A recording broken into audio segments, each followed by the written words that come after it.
Operation Domination is underway. The ultimate game plan to dominate your NFL experience. With your hosts, Dan You gotta be confident about your Achilles when you Chase show up. Thornton, Yeah, I mean, I got it. Chris Hearing Dowhouse, about disappointments in fantasy this season. and Adam LaRue. Don't hope to win. Be great and dominate. It's week 1. It's time for Operation Domination. Live on our Wednesday night special at 9:30. You're going to catch us here every single week of the year. Live on the Fantasy Football Advice Network on YouTube. Thanks for joining into the show. If you're ever on the go, especially during the week, we are available on every podcast app for you. All right. All you have to do, download us on your favorite podcast app, Operation Domination Football, to make sure you're getting the best content possible because week 1 is here. Yes, it is. Yes, it is. Cannot wait. Less than 24 hours away from our big game tomorrow. So what do we have in store for you? Well, you're going to get a taste of what we're going to be giving you because we're going to give you a little bit of everything in this episode. And that's how we're going to treat you all throughout the season. A little bit of everything so you can do anything for Operation Domination and Fantasy Football. That's what it's all about. I'm Dan Mader, joined here with Chase Thornton, Adam LaRue, and Chris Dowhower here. Live, boys. We got to get it. Let's dive right into it because we got some breaking news to talk about.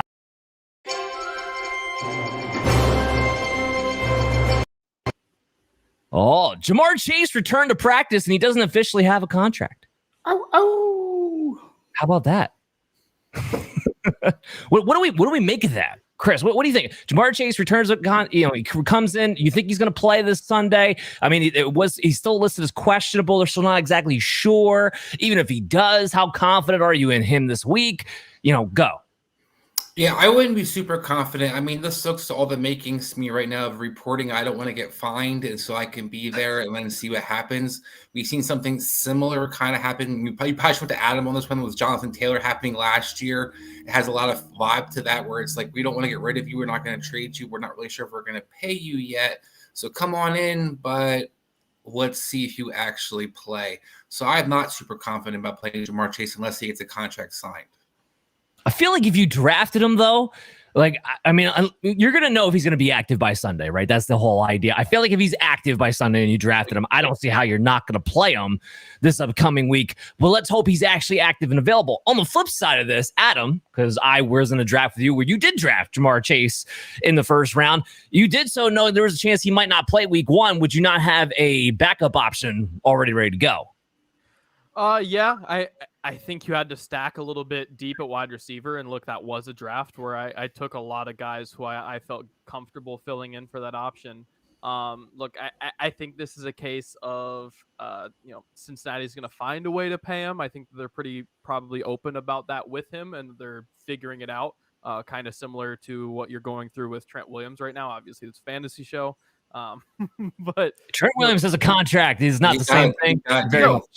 But for a few days, he came back to practice before the contract was finalized because they were still figuring out the logistics. But they're like, all right, we're going to do it. We're figuring out logistics. Give it a second. But all right, we're sorted. So I think it's going to end up being a similar situation where, they're going to have a come to Jesus moment, but it might take a minute to actually, get the money. I mean, they're selling TVs out of the freaking Cincinnati Bengals stadium right now. So they're working on money. All right.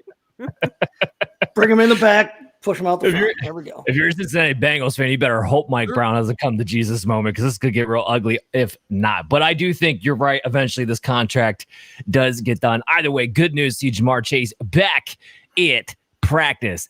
Let's dive into our first segment. We got the DFS cocktail.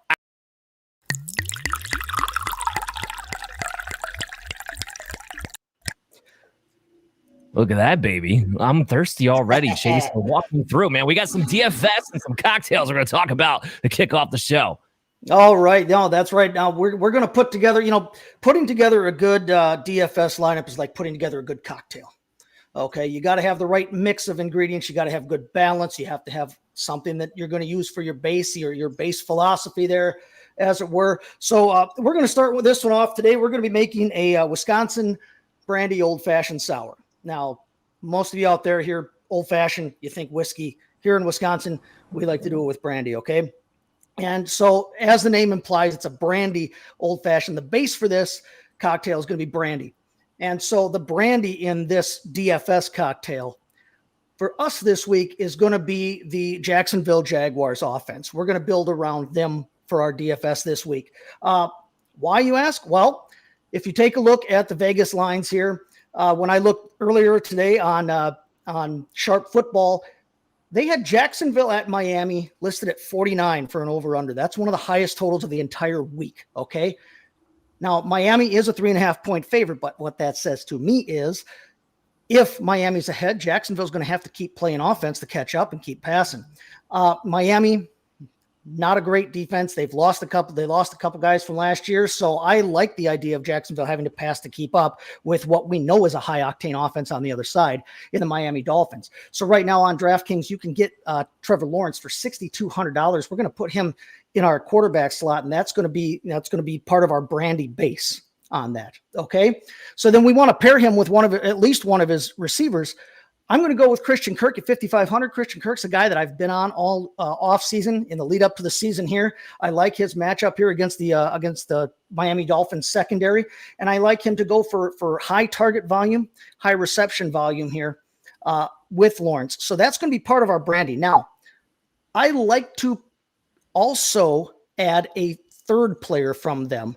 I want to take one of their other two wide receivers, but I want to throw this to you guys and ask you guys what your thoughts are. So, Chris, let's start with you here for our second receiver off of the Jacksonville Jaguars offense. Are we going to lean more towards Gabe Davis at 4,500 or Brian Thomas at 4,700? I know where I'm leaning, but I want to know what your thoughts are. Thomas or Davis, would you be more comfortable with? So I'm probably against the grain on this one, Chase. I'm going to go with Gabe Davis. I think Gabe Davis is a guy who's kind of forgotten about because everybody is just soured on what happened in Buffalo. But he comes to a situation in Jacksonville where he's going to be playing the receiver position where he gets moved around a lot. You saw Zay Jones be a guy who saw a lot of targets. I think Gabe Davis is a lot more talented than Zay Jones. 2 years ago, you saw Marvin Jones have a similar role. So it's a guy that's going to have a red zone role, but also a guy that can be able to look for between the 20s. Brian Thomas is still only runs about 3 routes. They'd be big plays, but I think Gabe Davis is the guy that I would rely on. Okay. Dan, do you have a rebuttal for that one at all, or where are you leaning on Davis and Thomas? It's funny that you went with this because this is actually one of my top lineups that I'm playing this week in DFS, where I got Trevor Lawrence, I have Christian Kirk, I have Tyreek Hill, and then I followed it up with Brian Thomas at 4,700. Look, Gabe Davis can run the treadmill with the best of them. That's just what he does, okay? He's going to go out there, he's going to block, he's going to run his cardio routes, but the guy who's actually dynamic, the first-round talent, is Brian Thomas. So I'm anticipating more of the big plays heading his way, plus he's more likely – now, Jalen Ramsey's hurt, so maybe this doesn't even want to be a thing. I don't know, but – it's more likely that Brian Thomas is not going to be lining up on Jalen Ramsey. It would be way they line up. It would be Gabe Davis more often, given the statistics from last season where Ramsey lined up compared to Gabe Davis. If that winds up being true for Jacksonville, for Gabe Davis, it is. So we'll have to see. But Ramsey's he didn't practice, so maybe it winds up being all for naught. I don't know. But for $4,700, Brian Thomas, first round pick, brought in there. They've been talking about he's been brought in there to run the Calvin Ridley role. Calvin Ridley role was to be a deep threat. Ridley was out of position. It's right up Brian Thomas's alley. So for me, it's Brian Thomas at 4,700. All right. We've got conflicting views there. I'm going to play tiebreaker on this one.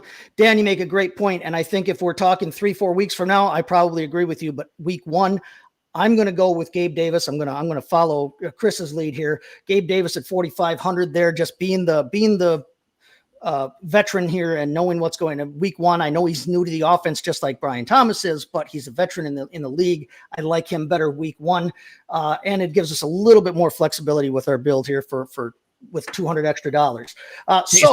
Chase, real quick before you move on, we got a question coming in from Diego. Start Curtis Dobbs or Cortland Sutton in week one. For me, it is Cortland Sutton all the way. How do you guys feel about that? Yeah, he's the number one on his team. He's the hands down number one on his team. Yeah, I mean, Dobbs, you're dealing with target share issues. Curtis Samuel's banged up. We're not exactly sure how that target distribution is going to break down. To me, Cortland Sutton's the only one on there we know, and it's week 1, and we know he's going to be getting the ball before everybody else in that passing attack, even if it's not a great passing attack. So it seemed to be all on the same page with that. All right, Chase, take it away.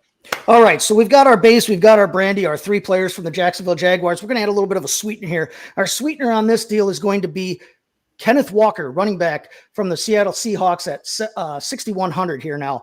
I really like the idea of him at home. They're favored. They're actually pretty decent favorites at home against Denver Broncos. I like the idea of Walker in that new offense there, really being able to churn out some yards, eat up some clock, score some points down in the red zone. I like what Kenneth Walker has to offer this week. I think he's going to be a really good play there at 6,100 for like a sweetener on the deal, like I said. But then when you're building a cocktail, you need balance. And so to balance that sweetness, we got to add some bitters. We're going to be adding some Angostura bitters in here. And the bitters, or the balance that we're going to add to this cocktail, is Jalen Waddle. You went with Tyreek Hill, you said, when you played the other at Jacksonville Jaguars. We're going to add Jalen Waddle on this one. He's a little bit cheaper than Tyreek. Tyreek Hill is coming off the board here at 8,700 this week. Waddle is 6,300, but we're going to put Waddle in there. That's our third receiver, and that balances us out in that shootout, where if we do have a shootout and they are playing back and forth, we expect that the pass catchers on the other side would be doing well as well. So we're going to take Waddle from that. Then we're going to, have to have a float on top. And my float, like I said, we're making a sour cocktail. We're not making a sweet cocktail. We're not making a spritz or a smash. We're making a sour cocktail. So the sour in this one, which is going to, again, add some balance there. We're going to go with the Atlanta Falcons. We're going to put Bijan Robinson and Kyle Pitts in our lineup. I like the idea of these two going at it. I like, Bijan being able to kind of stick it to, forget Arthur Smith on the other side. And I like the idea of them being able to throw to Kyle Pitts there all day long. I have a feeling they're going to be concentrated. They're going to be concentrating on Drake London. They're going to have to concentrate on the box on Bijan Robinson. I have a feeling that Kyle Pitts could run wild this week. So he's going to play our tight end position there. The only thing that we have left to do, we got to talk about our defense, and then we're going to put a garnish on this at the flex position. And the garnish is where I'm going to come back to you guys. For my defense in this one, I'm picking Seattle. We already talked about it. They're big favorites at home. They're facing a rookie quarterback on the other side there. I really like the idea of the Seattle defense this weekend. But now, for the garnish, before we actually mix this cocktail up in front of you here, and I have something to drink for the day, we are left with about $5,700 from that build. So we've got a good selection here for people we can throw on here at the flex and garnish. I like to flex a running back, but there are some intriguing options here at the wide receiver position too. So we've got the possibility of Najee Harris at 5,600, Zamir White at 57, Devin Singletary at 57, Javonte Williams, although he's against that Seattle defense, we're playing at 55, or Jerome Ford at 55. Those guys are all running backs we could choose. Zamir White, Singletary, Najee, Javonte Williams, and Ford, or there is the possibility of putting Terry McLaurin at 5,600 in there, or Pickens 5,700 to kind of balance out the two Falcons that we're using. So we'll start with you, Adam, because we didn't go to you for the debate on the Jacksonville Jaguars there. Who would you be garnishing this with in the flex? Would you be going with one of the running backs there, or are you going, say, like a McLaurin or a Pickens there?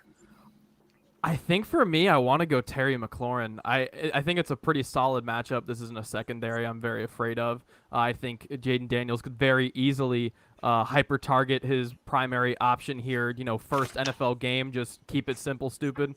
And just on the whole, Terry McLaurin, I think it's a good matchup. That's the route I want to go. If we put Terry McLaurin in our starting lineup, that leaves us only with $100, which means we spent our budget pretty darn well.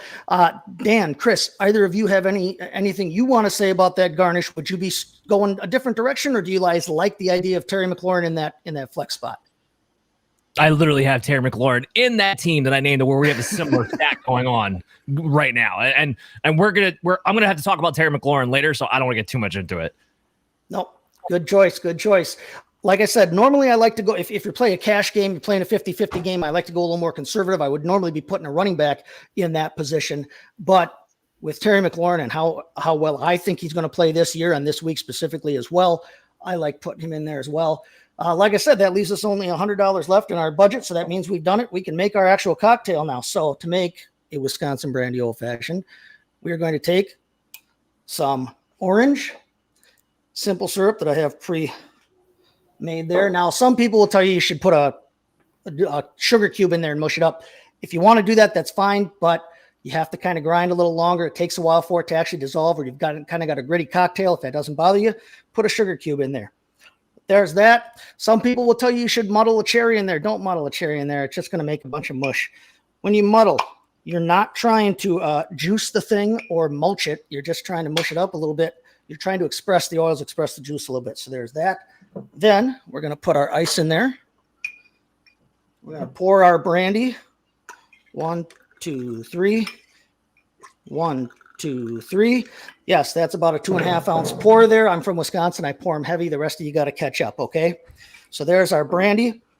We are going to splash some bitters in there. I like heavy bitters in there as well, but that's to taste.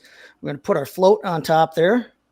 I'm using Squirt because it's a sour. You can use sour mix. Some people will use sweet, so they'll go with Sprite, but go with sour. And then for the garnish, here's a scoop of Terry McLaurin going in the top there. 2 scoops of Terry McLaurin. I like to put some of the juice in there from the, we're using Luxardo cherries. We're not using those bright red ones that you find at the ice cream parlor on your sundae.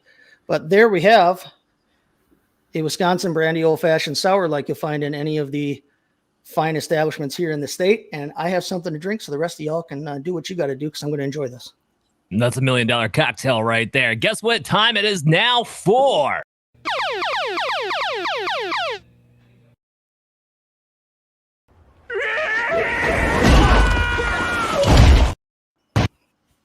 That's right. It's domination defense time. Chris, who's our dominating defense of the week? Dan, I'm just excited to talk about defense. I know everybody talks on fantasy. We forget about the defenses. They're just they're always write them off. But the defense scores points too, fellas. And the defense that I like this week, Chase, I like the Seattle defense, not a bad play, but I'm going to go with the New Orleans Saints defense taking on the Carolina Panthers. The New Orleans Saints played the Carolina Panthers twice last year, had 4 sacks in both games, held them to 6 points the one game. They had 17 points the second game, but it scored 11 in the fourth quarter. It was almost a miracle for the Panthers, basically.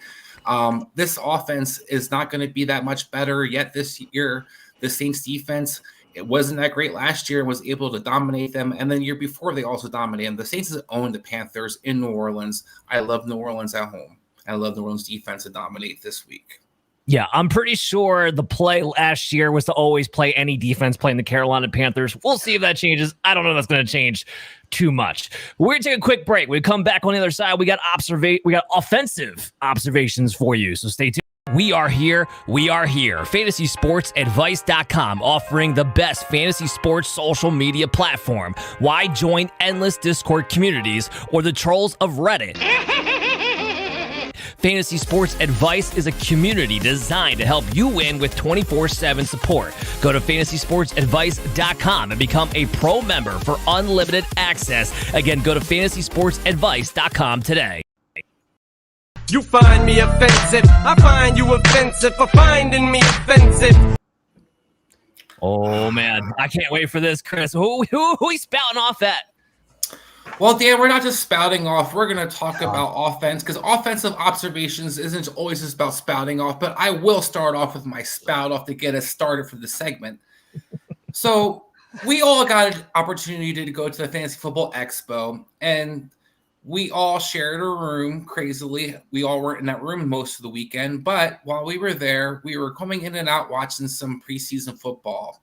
And the great David Carr was on NFL Network breaking down one of the games that I got the chance to overhear about him talking about how Sean Payton is going to the college game and is now changing his playbook and revamping everything he's ever done in his past and bringing a brand new offense to Denver for Bo Nix to be able to utilize his legs. And he's going to be using something called the RPO action and a spread offense. Something he never did in New Orleans. Something he's never done anywhere else. An offense that we've never seen before. but we have. In fact, we didn't just see it in New Orleans. We saw it last year. We watched Russell Wilson run around last year for the first 3 weeks of the season. We watched different guys. Russell Wilson actually was QB 2, week 2. We'll get to that in a little bit. But you look at a different offense that we have schemes, Dan, and we hear these schemes talk about what people are going to do or what they're not going to do. So I know a lot of people assume that they know football. I know a lot of people think that when it comes to fantasy, we only need to know certain things. But I think it's important for us to kind of differentiate. And I want to use some of your expert knowledge for each of you to kind of help people understand schemes and what we have to kind of look at in these schemes when we're talking about them. So, Dan, I'm going to kick off with you, and I'm going to talk about one of the schemes that we've heard a lot about, this Kyle Shanahan scheme. There's also the Sean McVay scheme. There's Kevin O'Connell scheme. There's Zach Taylor scheme. Now, Dan, what's the difference to you in these different schemes when all these different guys are all getting jobs throughout the league? And we're going to see an opportunity maybe in Tennessee, for example, or we're going to see in Atlanta, new coaches taking over, offensive coordinators, I should say, taking over and calling plays. What are we looking at with these schemes when we're talking about these different coaches, and what kind of differentiates those guys in your eyes? Well, I mean, the difference in the scheme itself, and it's the modern day West Coast offense, first and foremost, but there's two different versions of it. And we've talked about this numerous times, especially behind the scenes. You have the Mike Shanahan version of this offense where, yes, you have the zone running scheme. You have the versatility on the outside, but you also have the levels of the passing attack. And basically what happened is that he had his son, Kyle Shanahan, and he had his protege, Sean McVay, and they split the system into two different versions. Sean McVay using this more as a let's go 3 wide to attack the levels off of play action, pass first type of offense. Kevin O'Connell's followed that suit. Bobby Slowick, who funny enough came from the Shanahan tree, is following the Sean McVay suit as well, coming from a similar derivative of it. But then from Kyle Shanahan, we have Mike McDaniel down in Miami, where they have adopted more of the run approach aspects of those systems and passing out of their run formations. But all in all, it's ultimately attacking levels, using zone schemes to run, using play action, and most importantly, using motion, aka the modern day West Coast offensive system. That's what you're really looking at when we're talking about these coaches have been getting these jobs from these schemes. Awesome. So, Addo, to kind of follow up with that, if I'm looking at Cincinnati this year, and there's a lot of talk about them using Jamar Chase differently if he actually does report to camp, looking at him being moved around more, what's the difference between how Zach Taylor had been running his offense versus what they're looking to do now with a wrinkle, maybe moving him a little bit more around? Yeah, I think it keeps defenses off balance a little bit more if they're able to move him around. I think, look, you get a lot of space working from the slot. You don't have guys in press. You're able to get against nickel corners who, look, a lot of them are you're sacrificing a little bit in terms of speed and in terms of that having that perimeter, corner that's the lockdown guy for a guy who, all right, if I run off the edge, I trust you to tackle the ball. That's what you're doing a lot of the times with your nickel corners, the guy that, is playing over the slot. And now some defenses, that's why, players like Jalen Ramsey are so impactful, right? The guy who actually will travel to the slot when you have a really powerful player, in that slot position versus the guys who they stay on the outside. That's really impactful, and you can do a lot, covering guys out there. But you can just hide that player from the corner, moving him over the inside. And I think that's going to be, really good for the Cincinnati offense if they do that. And if they're able to, instill being under center a little bit more on the Cincinnati offense. I think that this offense has genuinely, I know, they were a 30-plus passing touchdown offense 2-3 years ago. There's a lot of room for improvement for this offense if they're able to literally just do those two things. Can you give me an example of another offense that maybe runs a similar system or how to use that receiver? Not off the top of my head. I'd have to look at usage rates as far as actually moving your perimeter guy. I think for myself, real quick, as Minnesota is an example I'm kind of looking at, where Justin Jefferson, we see his usage being able to be kind of guy who's in the slot, they're moved around different ways versus kind of stagnant and staying in one spot. A guy that, Chase, that maybe saw kind of had an example that blew up for him was CeeDee Lamb last year, where he's moved all around. Now we hear a lot about 12 personnel and teams going to 12 personnel. So we had the Carolina Panthers are running 12 personnel, Are they going to have Deontay Johnson become CD Lamb now? Or are we going to see something different possibly? Or even Buffalo, is they're running a lot of 12 personnel with Joe Brady. What's the difference between the 12 personnel offenses in your eyes? I think 12. 12 well, I'm skipping over you, Adam. I'm going to Chase. Oh, I'm sorry. I didn't hear you say that. Sorry. 12 personnel in Buffalo or in Carolina? Well, yeah, like if I'm looking at these different teams are running all the different personnel groupings, and the teams that they're running these 3 receiver sets, and I want to target some of these 3 receivers, am I going to look for the guy that's which offenses am I looking at in the 3 receivers? If I look at all the different teams, so for example, I was asking Adam about CD Lamb being the guy. Example, blowing up because he got moved all around the formation. Well, Dallas ran a lot of 3 receiver sets. Is that something I can assume that Carolina is going to do now that they're running 3 receiver sets? Yeah, I mean, you can assume that, I think Deontay Johnson's going to be a target monster anyway, whether they run 2 receiver sets or 3 receiver sets. He's got to be, because he's hands down their best receiver that they have over there.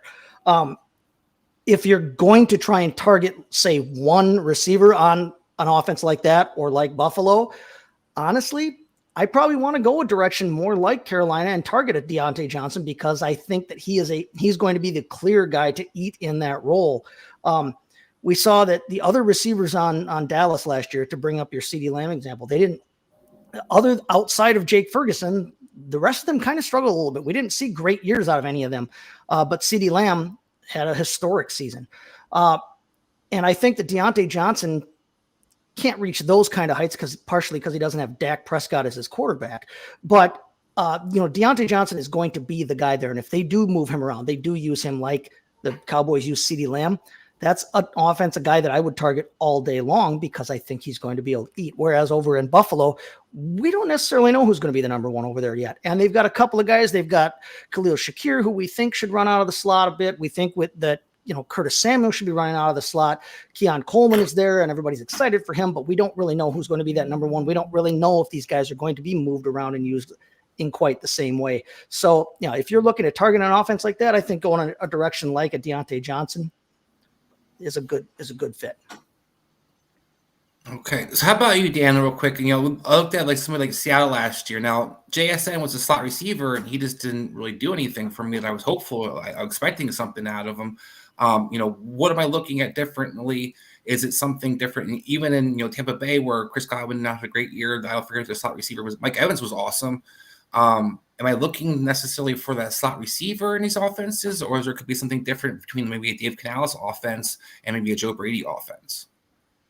Well, yeah, I mean, it's all about the scheme. It's not necessarily about the position that the receiver plays. You know what I mean? And how those different positions, especially when it comes to the wide receivers, get featured within that coach's offense. I mean, if you look at Kellen Moore, we had years with CeeDee Lamb, and he had, last year with Keenan Allen. He has built an offense to feature around that slot receiver. He's built an offense to attack that middle portion of the field. Now, when you talk about guys who maybe weren't as successful at it, you mentioned JSN. A couple of things there. JSN was a rookie, and there, Geno Smith didn't play as well. Ryan Grubb's system is more built to be a true 3-receiver set system. Shane Waldron's is not, which is why I think it's going to be kind of curious when we get up to Chicago. Shane Waldron and Joe Brady are kind of cut from the same cloth in some senses, where, they play a lot of 3-receiver sets, but it's really built around kind of maximizing the run and being able to block on the outside. And it is actually featuring the different wide receivers. And what they do is they do a play action, and they usually take shots down the field to their perimeter receivers. That's why DK Metcalf does so well. It's why Tyler Lockett for years did as well as he did. It's why we think Rome Odunze is going to probably outperform Keenan Allen, or at least Chris and I do anyway. So it's a different scenario depending upon. You may have the same personnel groupings, but how these coaches feature these different systems. What is their system built to do? In Ryan Grubb's situation, I don't know it's going to be that much different than what we saw with Shane Waldron, in the sense of he runs a 3-receiver set. But if you look at his time in Washington, it was more built around featuring the perimeter wide receiver, not necessarily the slot receiver. That's why we saw, Jalen Polk and, of course, Rome Odunze, who's a freak in himself, and you're always going to feature him. But Polk played the other outside. Polk wanted being a second-round pick because of the production he put up in Washington. So that's kind of what he featured there. So that's why I'm not as big on JSN this year. So a lot of that goes in those directions. Awesome. All right, Adam. So I'm going to go to you real quick for this last scheme question. And let's talk about the RPO action that I kind of kicked off with everything with. And what we're looking at when offenses are, kind of explosive with using a lot of that RPO action versus kind of stagnant. So what jumps out to my mind, for example, is I watched the Eagles. Jalen Hurts used RPO. They ran RPOs last 10 games of the season.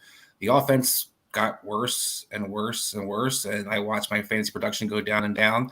Versus what I watched Shane Steichen in Colts offense, adapt to their quarterback, able to use Gardner Minshew, but if Richardson was out there, they're able to kind of utilize him, all different formations, different things they were kind of utilizing, but it was mostly RPO kind of is a base on the offense.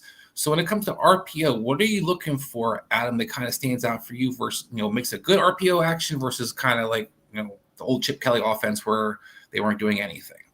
Yeah, I think the number one key is whether or not it's predictable. Look, I think the biggest difference between what Sirianni and company were doing in Philadelphia last year and what was happening in Indianapolis is that Indianapolis had honestly one of the lower numbers of formations run, especially once they moved on to Gardner Minshew, and even with Richardson, right? I mean, this is a young quarterback, and then this is a quarterback who came in that season, right?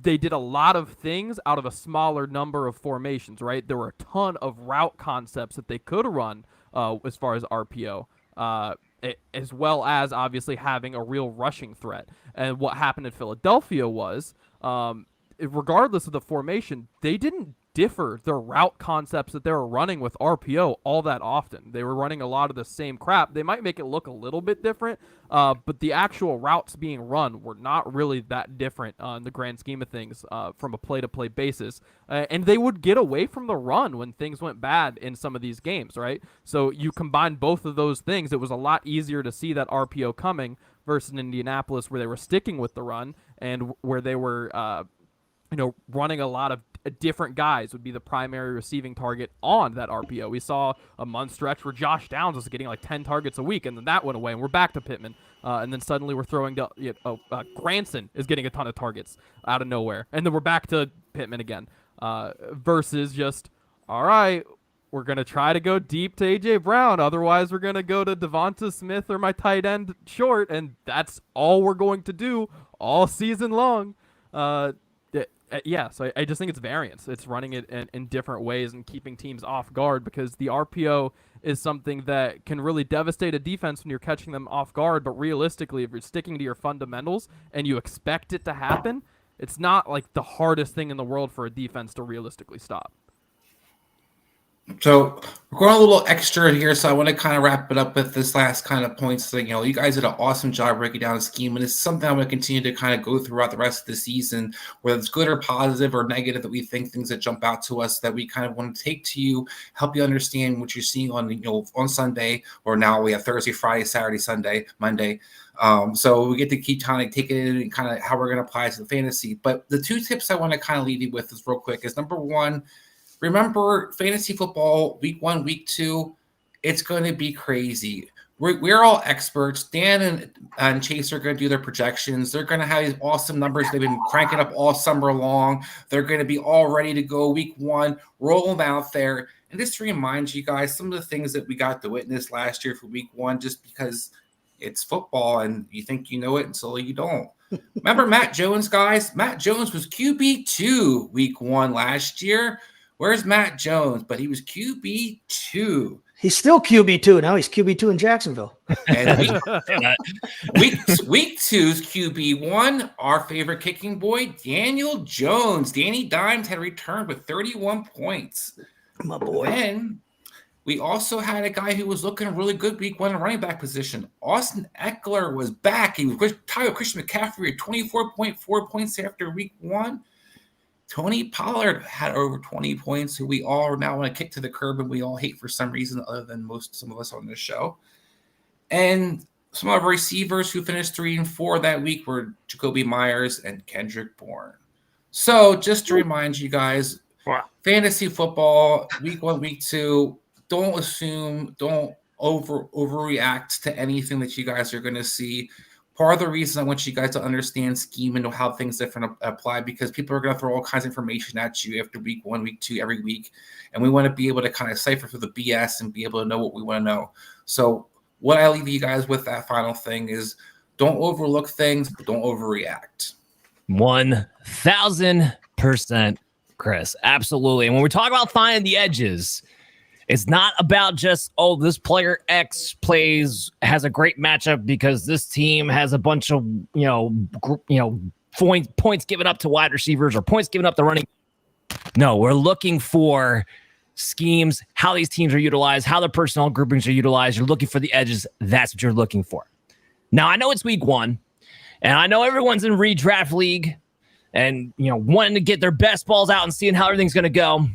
But we also have the Dynasty members who have spent the entire offseason putting their teams together. It's finally time to put their cards on the table and see the fruits of their labor. So now it's time for the Dynasty Temperature Check. Hot and so hot in here. Cool. Thank you very much. So what we're going to do here, I'm going to talk about not your risers and fallers like every other show you're going to find on the internet talking about dynasty football or fantasy football in general, right? We're not just going to talk about the popular names. What we're going to talk about is what the data is actually showing us in terms of the guys who are actually being frequently traded, all right? So we're parsing through all of, Sleeper's trades, ESPN's trades, Yahoo's trades. We're looking through all of that and compiling the guys who are most often actually being traded. And for this to work, because I wanted to keep it consistent, I wanted to keep the values consistent. For the sake of this, we're doing exactly the format that we do on this show in redraft, except for in Dynasty, with the exception of I personally don't play Dynasty without a Superflex, so we did add Superflex. But we are going to be assuming a half-point PPR, 2 running backs, a couple receivers, a flex. Otherwise, yeah, we're good. All right, cool. Now that we have set this up, we're going to talk about our first player. You'll get the hang of it, and that is Zamir White. In half-point PPR Dynasty leagues, he is the most traded player over the last 30 days. And that was true when I checked on Monday. That is still true. All 3 of these guys are still true, although the third one was really close. It was by literally a handful of trades as the week progressed. But at any rate, Zamir White, most traded player over the last month. Currently, ECR, he has 27, RB 27 for the season, not for the weekly, but for the season, and was 106 total, or at the very least, again, when I checked on Monday. So forgive me if I'm off by a number or 2. Keep trade cut, he is -9 spots over the last month. So he is someone that, at least on the Keep Trade Cut platform, has dropped 9 spots amongst the running back rankings over the last month. So he's a guy who has fallen out of favor on that platform.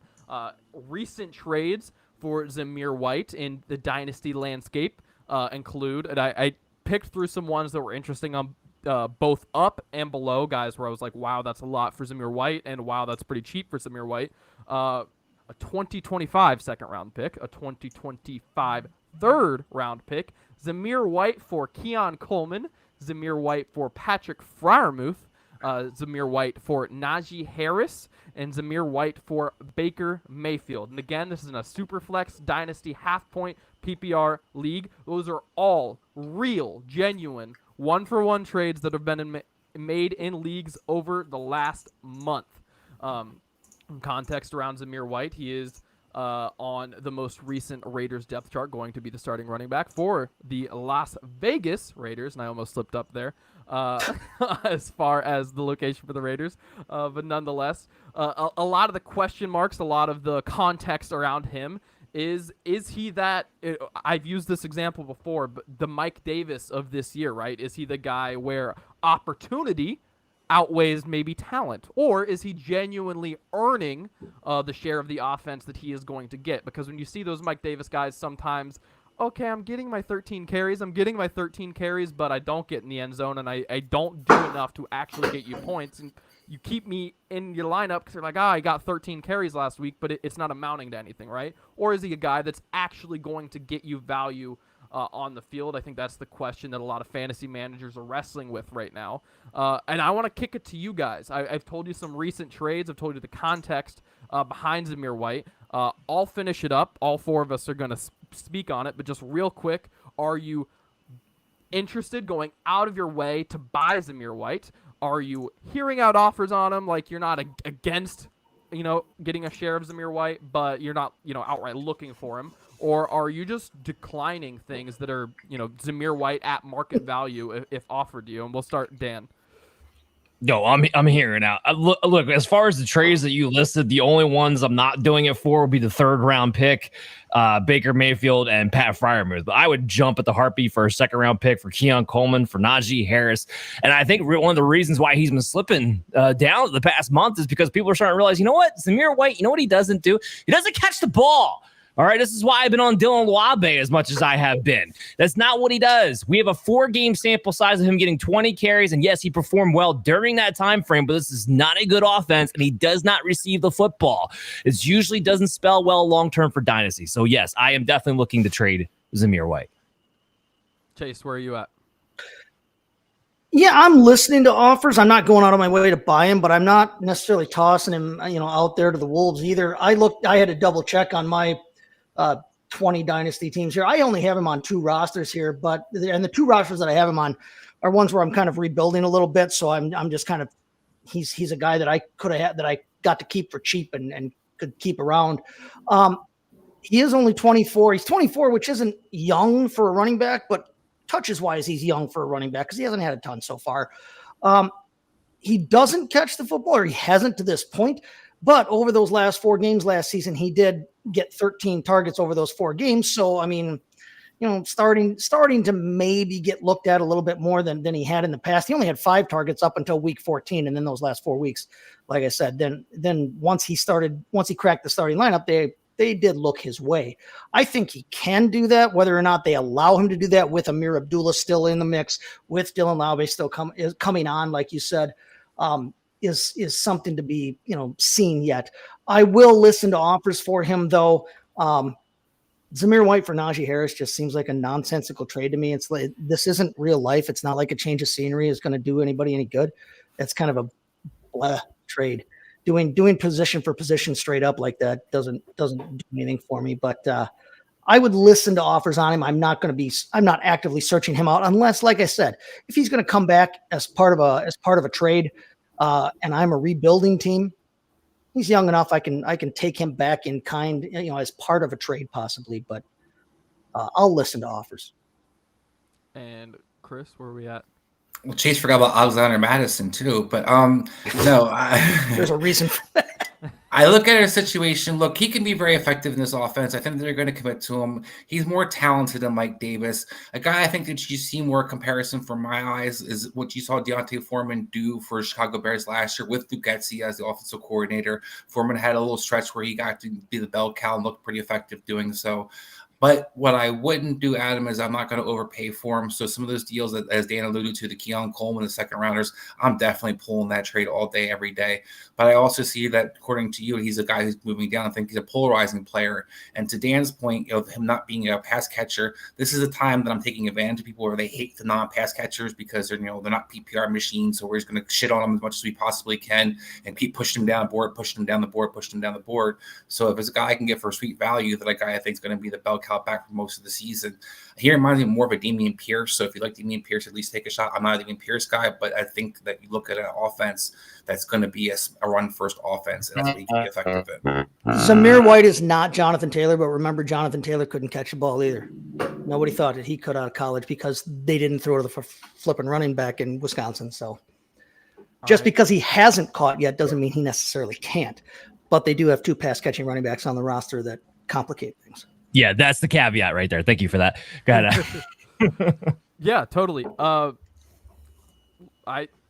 I think you guys hit the nail on the head. I think Zamir White is someone who I'm not necessarily desperately trying to sell, but I'm absolutely going to hear it out. Look, I even the other direction, I'd be intrigued to buy him in certain circumstances. If someone's valuing him more as a running back in the 30s than someone in the late 20s. then maybe there is a deal to be had there as far as actually acquiring Zamir White. But as far as Najee Harris or some of those other guys, like you were saying, I'm not necessarily as interested. Moving on to another Adam, real quick, before you move on to the next guy, we do have a question coming in from Fazo Land. Should I trade CMC? Now, I don't know this. He didn't specify whether this is part of the Dynasty segment or not. We can maybe tackle this from both ways. But Fazo, should I trade CMC for DJ Moore and Jonathan Taylor? I already have Saquon Barkley. So I'll just tackle this from the redraft standpoint of it. No. CMC, if he's going to ride off into the sunset, this is the year for him to do it. Trent Williams is back in the building. He's number one overall pick for a reason. Jonathan Taylor, DJ Moore, not enough to entice me to do that from a redraft perspective. Now, Adam, I don't know if you want to tackle that from a dynasty perspective. From a redraft perspective, I'm definitely with you. I'm keeping the elite talent. I think CMC is a win condition.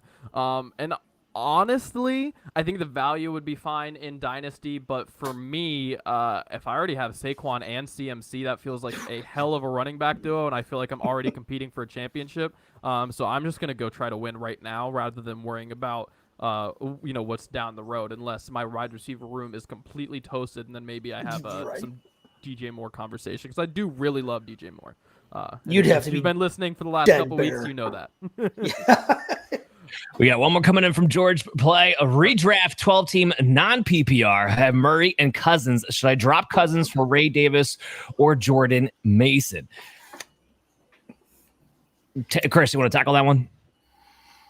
I think that depends on what your running back depth looks like situation. If you have depth, I wouldn't necessarily do that. But if you don't have depth and you want to have some upside, I would pull the trigger. There's probably other quarterbacks available that have similar upsides. Kirk Cousins, Ray Davis, and Jordan Mason are really good handcuffs that you can get your hands on, especially early on. Ray Davis having an easy schedule versus Arizona, you might see him blow up early, so you want to get your hands on him early if you can. You got a week till week 11 to figure out a backup quarterback too. You don't need two quarterbacks. Yeah, you've got Kyler Murray. You don't need two quarterbacks. You guys hit the nail on the head. We do have a couple more questions coming in. Guys, hang on. Adam, I want you to move on with your segment. We'll get back to the guys with the questions coming in. But keep them coming. We love it. Sure. Yeah, thank you.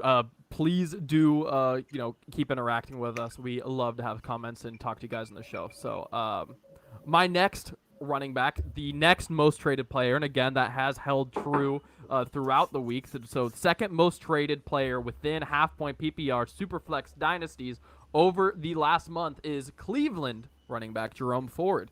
And I was curious how things would go for him over the last month, right? Because the Nick Chubb situation is becoming a lot more clear as to how much time he may potentially miss. Now there's certainly some variables there still, but we at least know this first 4 weeks.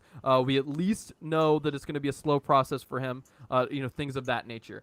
So with Jerome Ford set to at least start the season, and look, Jerome Ford was the guy who came in for Nick Chubb at the last season when Chubb got hurt. So we actually have a little bit of understanding of what this looks like with him as the running back, right? He had 12 starts last season for the Cleveland Browns.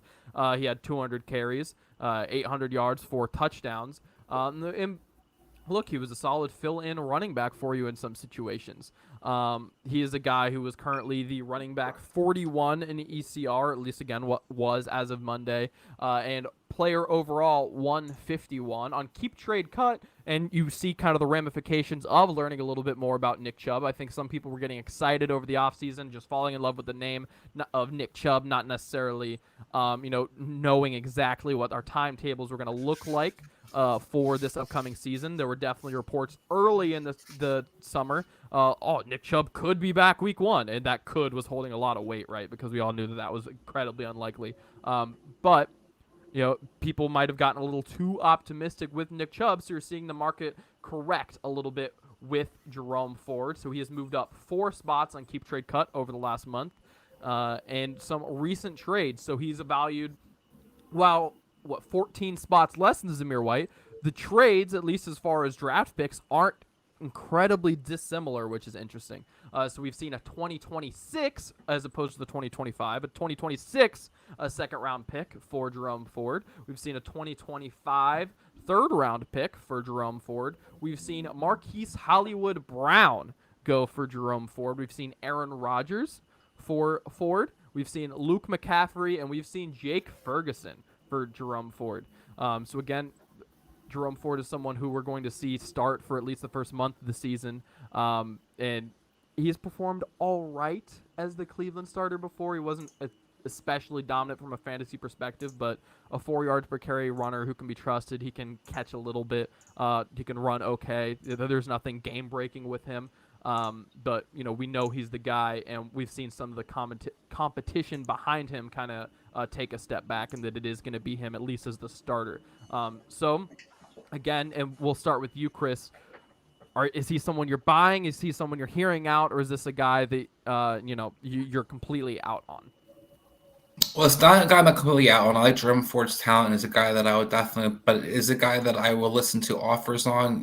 We talked about some of the 2026 pick. If I'm looking to get some picks down the road, or I want to kind of people are undervaluing because it's so far down the road, I want to kind of take advantage of that if I can. The running back, especially, that has a limited shelf life.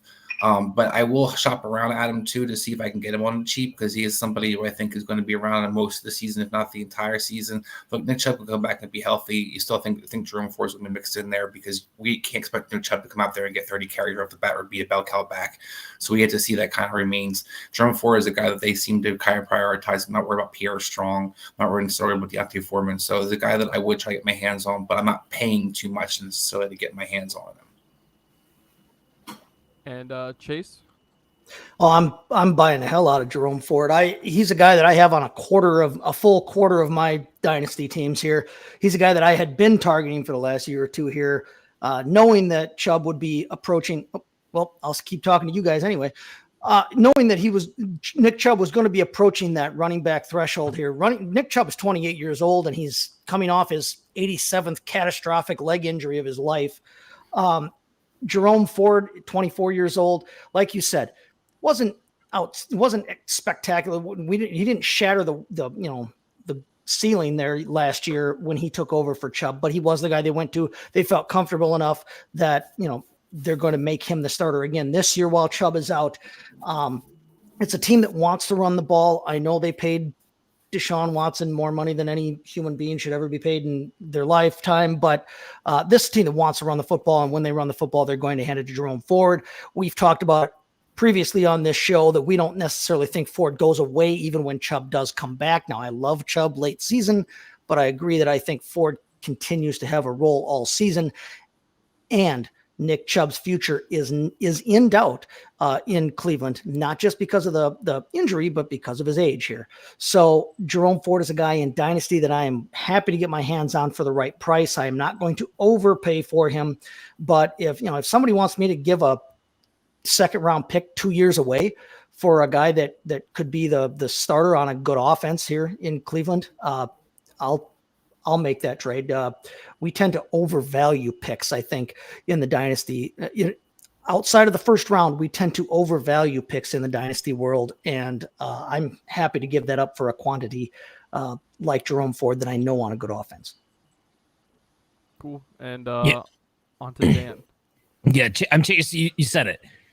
Chubb is in danger of not just because of his age, not just because of his injury, but he's a free agent after this year. He might not even be on the Browns anyway. I know Jerome Ford doesn't tickle people pink, with his ability. It's kind of one of those guys who he's good at everything, but not spectacular at any one thing. But what he is better at is being a 3-down back and being involved in the passing game. Being healthy. And that's what I'm not even talking about healthy, but that's what they brought Ken Dorsey in to do. All the talk this offseason has been all about how we are curtailing the offense to Deshaun Watson, whatever arm he has left. So I think this is going to benefit Jerome Ford. It was a hell of an injury Nick Chubb suffered. I don't know if we are going to get to see Nick Chubb actually be able to make a true, genuine return or not. That's something that remains to be seen. And I wouldn't be surprised if he really wasn't able to do so. So Jerome Ford, if this is all it takes for me to get Jerome Ford right now, I'm pulling the trigger, because it's not just this year. It is potentially next year when you're still paying him on a rookie deal that you're going to have him be the starting running back. This is the thing for the future, especially from a dynasty perspective. Not sure what's going on with Adam, but while we wait to see if he could try to get back in, we did have a couple of questions anyway from the viewers. So Bazambo, should I trade Garrett Wilson and Brock Bowers for Puka and Trey McBride? He did go on to say this is a redraft league trade, not a dynasty trade. So big blockbuster deal here. What would you do, Chase? Oh, I'd jump on that, Shiz. I would jump on that. Listen, Trey McBride could be the second. We all assume that Mr. Harrison is going to be the lead dog there in the passing attack in Arizona, but Trey McBride is the leading returner from last year's offense, and Trey McBride is going to eat in that offense. I love Trey McBride there over Brock Bowers, who we don't know necessarily how full of a role he's going to be in that offense. We know he's a good player, but they still have Devontae Adams, who is going to demand the ball. They still have Jacoby Myers. They still have, honestly, at the same position, technically, that Brock Bowers plays, they still have Michael Mayer there too. Not to mention, like we just talked about, their running back room. In terms of the receiver, Garrett Wilson for Puka. I love Garrett Wilson, but I still like Puka. They're both number one receivers. You're trading a number one receiver for a number one receiver, and you're trading a possibly number two or unknown quantity at tight end for a surefire number one tight end. I would take the Puka Trey McBride side of this all day long. All right, Chris. How about Zulu here asking start Evan Ingram or Chris Godwin in the flex? Yeah, Evan Ingram's got actually a nice matchup versus Miami this week, so I can understand the temptation, but I'm going to go with Chris Godwin, returning back to the slot receiver position, a guy that Baker Mayfield can get reattached to, can look forward to slot versus Washington secondary is questionable at best. So I like Chris Godwin this week. Yeah, go with the higher volume. With Evan Ingram, we wait for the receivers to get hurt before he gets this higher volume later on in the season. Plus, as a tight end, wide receivers definitely have much more of an upside unless you're talking about Travis Kelce or Sam Laporta. On that note, it's time for Big Time Bet.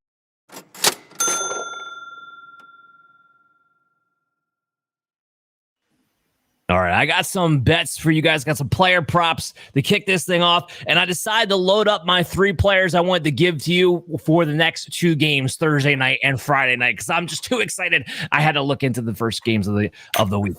So my biggest ones here, we got Josh Jacobs on a parlay bet here right off the rip. I love that this is on Underdog, by the way, the pick'ems. 2.5 receptions, 16.5 receiving yards.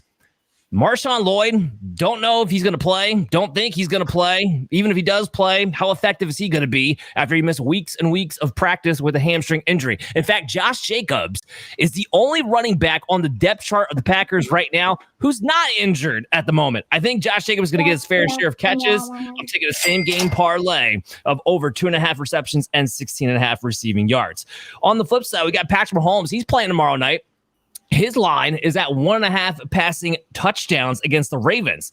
The Ravens have a great defense, but Mahomes has torn them up in his career. Just looking at the regular season, 4 games played, he's averaged 369 passing yards and 3 touchdowns in each of those 4 regular season matchups in his career. I love Mahomes over his 1.5 passing touchdown mark in Thursday Night Football. Oh, and we got Jalen Hurts too, by the way, over just a half rushing touchdown, just 1 rushing touchdown. We just need 1. That's it. That's all we need. Oh, and by the way, 36.5 rushing yards. You know what the Packers don't do defensively? They don't take away the mobile quarterback rushing. In fact, they allowed the 4th most rushing yards to the quarterback last season. Jalen Hurts has averaged 93 rushing yards against the Green Bay Packers. Yeah, that's right. We are taking Jalen Hurts on the over there. And with that, you had to rub that in. Thank you. I did just a little bit. We're gonna take a break. I'm gonna stop coughing, and then we got our big last segment. We are here. FantasySportsAdvice.com, offering the best fantasy sports social media platform. Why join endless Discord communities or the trolls of Reddit? Fantasy Sports Advice is a community designed to help you win with 24/7 support. Go to FantasySportsAdvice.com and become a pro member for unlimited access. Again, go to FantasySportsAdvice.com today. And I'll crush you like a paper cup. All right, it's time for Crush and Bust. These are going to be the players that we like maybe a tier or 2 or more above ECR for our crush. And then a bust is going to be the opposite way. The players that are getting hyped up, that you should be locked in. Maybe they're wide receiver 2s. Maybe they're RB 2s. Maybe they're RB 1s, but wide receiver 1s. And we're saying, no. Look out this week. Maybe even think about a different option. So first, we're going to start with the crush side. And I want to go to Adam first. So Adam, this week, who are people too low on, in your opinion, that you have a crush on for this matchup? Look, this is a guy who I maybe wasn't as high as I thought I was early on the offseason. After talking to you guys, I had to reconsider, kind of move off of some of my biases. Now coming into week 1, looking at the situation, looking at all I have in front of me, man, I'm really excited for Tony Pollard this week. He has become kind of late in the season one of my very favorite, if I did not go running back early, he's been a guy who I've been, of those late round dart throws that I really liked this season. So I'm excited for him. And this season, or this week rather, in particular, we're going against a Bears defense who, listen, they are much improved over the first part of last year. Let's give the Chicago Bears a lot of credit in that, okay? A lot of that improvement was against the pass. Let's be super clear about that. The overall defense improved, but the major improvements were against the pass. The pass rush had a night and day difference. The secondary had a night and day difference. The interior defensive line is still the weak point on this defense. Let's just be clear about that. This was last season, over the course of the season, and again, they got better down the stretch, but over the course of the season, they were the 30th ranked rush defense on PFF, and look, I think they're going to improve from that, but come on, what we're valuing Tony Pollard as an RB3 type of guy, I'm sorry, even I like Tyjae Spears. I think he's an incredibly talented and incredibly explosive back, but let's be real with ourselves. If Tyjae Spears takes this backfield, it's going to be the second half of the season. Week 1, are you kidding me? Tony Pollard's going to be the guy. Let's be real about that. And let's be real about week 1. Look, I think the Chicago Bears defense, I think they're going to continue to improve, but they're not going to be an elite rush defense unit week 1. So with that, those two things in mind, Tony Pollard is someone who I could easily see being a late to mid RB2 this upcoming week. Yeah, us as a group, this show's a group. We've been the minority, but we have been on Tony Pollard from the get-go. And follow the money. Tony Pollard was paid to lead this backfield. Tyjae Spears is going to have his role. I'm not saying he's going to dissipate, and this is totally Tony Pollard from last year where he was a featured bell cow. But Adam, I'm with you. He is the lead guy in this backfield. He is a year removed from his injury, which did take away some of his explosiveness that we're used to seeing. Yeah, people are going to be surprised by Tony Pollard. Chris, who's your big crush in week 1? Yeah, I'm going to go with Khalil Shakir versus Arizona. I think this Arizona defense is not good. I think Buffalo has every reason to try to go out and put as many points on the board as possible. I think they're going to try to. They're going to be able to do it against? Pretty much. I think this is where they're going to shoot their load possibly or overreact to it. Think that, Buffalo is going to be awesome, but it's a game where I think Khalil Shakir is going to be able to get tons of targets. He's going to get moved around. This Arizona secondary has very little to stop him. They have no pass rush at all. So I think this is going to be a fun game in a sense for the Buffalo Bills. Khalil Shakir is a guy that I think is going to go out there and just run easily into 100 yards and probably score a touchdown as well. It's a guy that I think is criminally undervalued this week. I love Khalil Shakir. Yeah, I think we are going to see Shakir, not Curtis Samuel, is going to be ahead in that pecking order of target distribution for the Buffalo Bills. Can't wait for that one. Chase, who do you got? I'm going to stick around in that same game there on the same side of the field. I'm going to go with James Cook there from the Buffalo Bills. Listen, the Cardinals were one of the worst teams in the league against opposing running backs last season. Sharp Football has them as the league's worst front 7 against the, so against the run, they're not going to be good at all. They lost BJ Ojolari. That didn't help anything on that front. Even if Ray Davis is the goal line back for Buffalo, the Cardinals are bad enough. Cook could score through the air. He can score from farther out on the ground. I'm not worried necessarily about Davis taking goal line carries because I still think James Cook is going to get his in this game. I expect him to eat the rest of the time. Right now in half PPR, he's running back 13 ECR wise. I have him as a top 12 play this week. I really like James Cook this week against the Cardinals. Yeah, I'm just thinking about this. Like, I just think it's funny. All these people are talking about the Cardinals could be like a wild playoff team. And I'm like, look, I know offensively there's some things to get excited about, but listen to what we're saying here. The defense is ripe for the picking for everybody. They're going to have to win every game 38-35. Yeah, it ain't going to happen. I'm here to tell you that right now. All right, so my guy, I talked about him a little bit earlier, and I didn't want to get into him because I had to get into him here, and that's my man, Scary Terry McLaurin. I got him ranked at wide receiver 20. Lock him in as a must-play wide receiver 2. While meanwhile, ECR's got him all the way back sitting there at wide receiver 28. Look, last year, Tampa Bay gave up the 9th most fantasy points to the wide receivers. And now you have Zion McCollum replacing Carlton Davis. Who?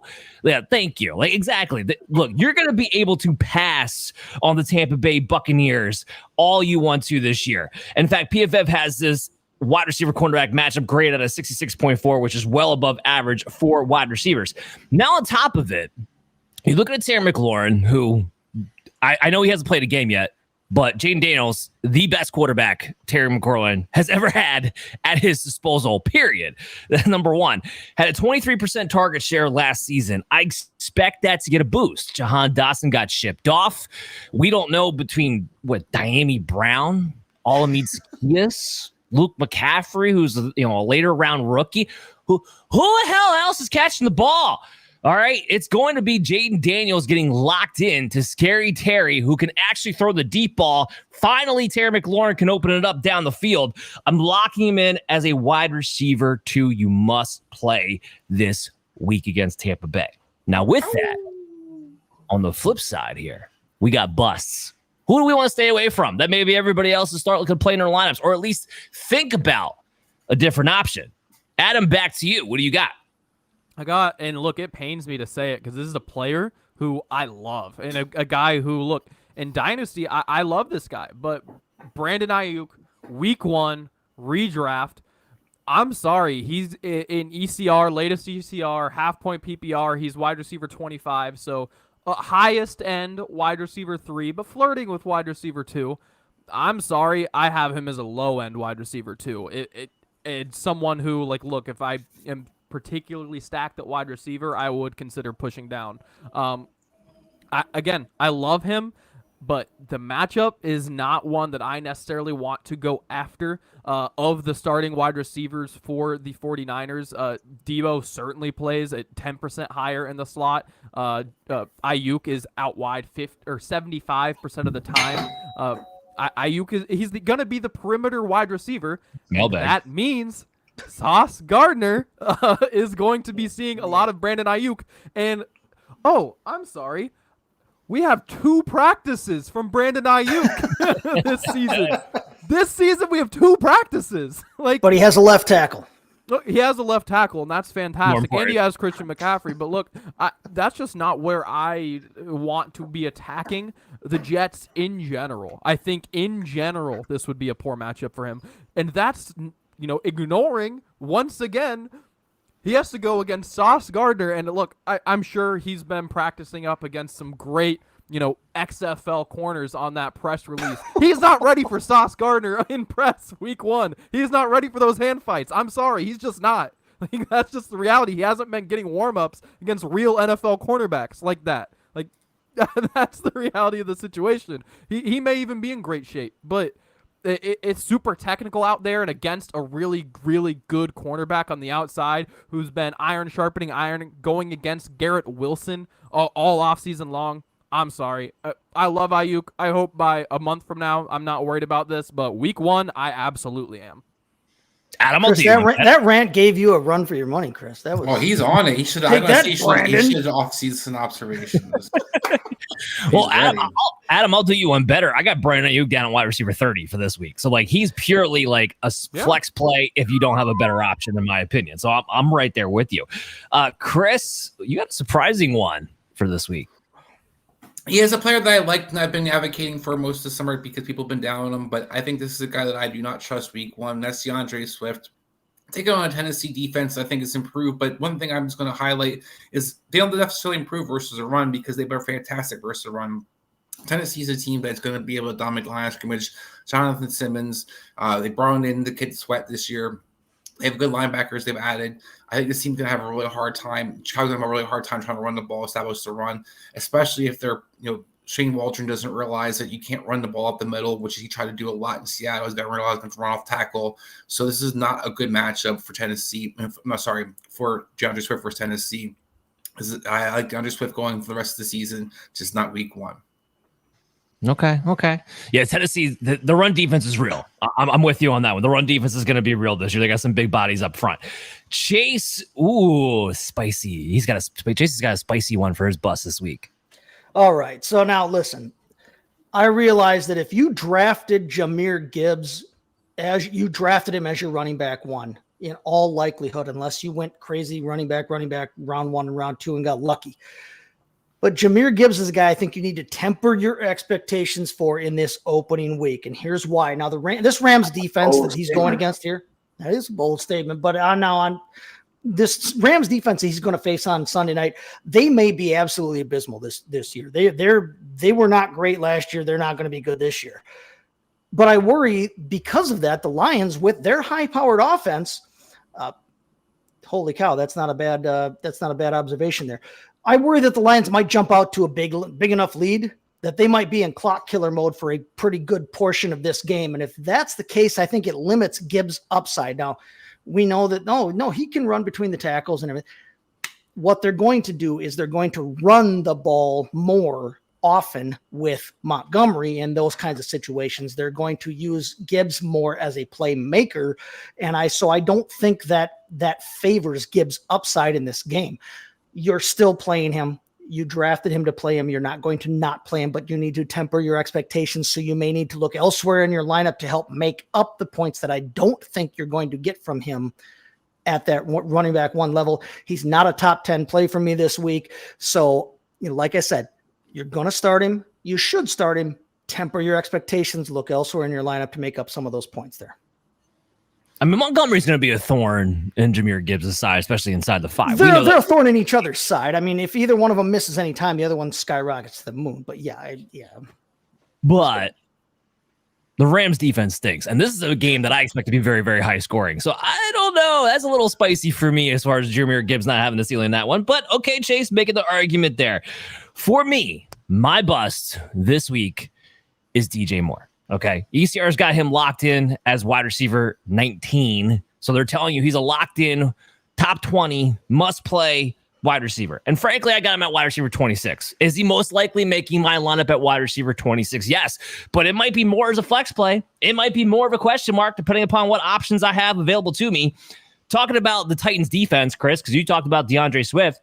This is not the same Titans defense of last year here, people. They signed L'Jarius Sneed. They have Denard Wilson, who's now the new defensive coordinator after he was the Ravens defensive backs coach last year. A defensive back unit, by the way, that outside of Kyle Hamilton, vastly overachieved. All right. That is not that talented of a group. And they were able to go lights out against some of the best offenses in the NFL the entire season. I'm excited for him as a defensive coordinator. I even like Awuzie, who they brought on the other side to be able to make this system. He's not a bad backside corner in this one either. Tennessee Titans are not going to be a defense that are ripe for the picking. I don't think people realize this. And we still need to see the target distribution. Is DJ Moore going to be the first read more times not in that Chicago offense? Yes, absolutely. Is he going to be the only read like he was last year for Justin Fields? No, he's not going to be. You're going to have Keenan Allen. You're going to have Roma Dunze. You're going to have DeAndre Swift coming out of the backfield. You're going to have Cole Kmet. And frankly, to start off this season, I'm not too crazy about Caleb Williams this particular week because we still haven't seen him really get into a rhythm where he's dropping back 2 steps, 3 steps, and firing off the ball. He's still doing a lot more improvisation. I think that's going to be tough against a defense that has talent like this one has a system that Denard Wilson is going to be running. It's going to be a little confusing. I think he's going to be under pressure quite often in this one. I don't expect a great showing from the Chicago offense in general. I expect this to be a very low scoring game. In fact, I even have the under for this one, and it's at 45.5. So I'm just capping my ceiling on DJ Moore this week. He's a wide receiver 3 for me. With that, we close off our first week of Operation Domination. Before we get out of here, Adam had this great suggestion. It is week 1. So let's go ahead and just go around the room, rapid fire, pick your Super Bowl teams and winner for the year. Chase, go. Kansas City versus Detroit finally, but Kansas City makes the three-peat. Ooh, Adam. Unfortunately, I had the same thought as San Francisco and Detroit. Or Detroit and the Chiefs, sorry. Chris, what do you got?